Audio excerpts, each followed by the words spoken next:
পাশের বাড়ির মেয়ে যখন পালিয়ে যায় তখন আমার মায়ের রিয়াকশন কেমন হয়? মা, ও মা, চিচাইছিস কেন? কি হয়েছে বল? পাশের বাড়ির কাকিমার মেয়ে সৃজিতা পালিয়ে গেছে। বেশ হয়েছে, আমি জানতাম ওই মেয়ে বাম্মার মুখে চুনকালি মাখাবে। বাপ মা যেমন শিক্ষা দিয়েছে মেয়ে তো তেমনই করেছে। ওই মেয়েকে যখনই দেখতাম এরকম করে কানে ফোন লাগিয়ে বসে আছে। মেয়েকে নিয়ে তো মায়ের অহংকারে মাটিতে পাই পড়তো না। বেশ হয়েছে, বেশ হয়েছে।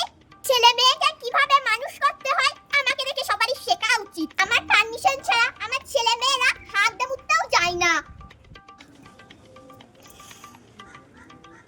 তা ওই মেয়ে কোন ছেলের সঙ্গে পালিয়েছে শুনি? মা, ওই পাশের বাড়ির সৃজিতা না তোমার ছেলের সঙ্গে পালিয়েছে।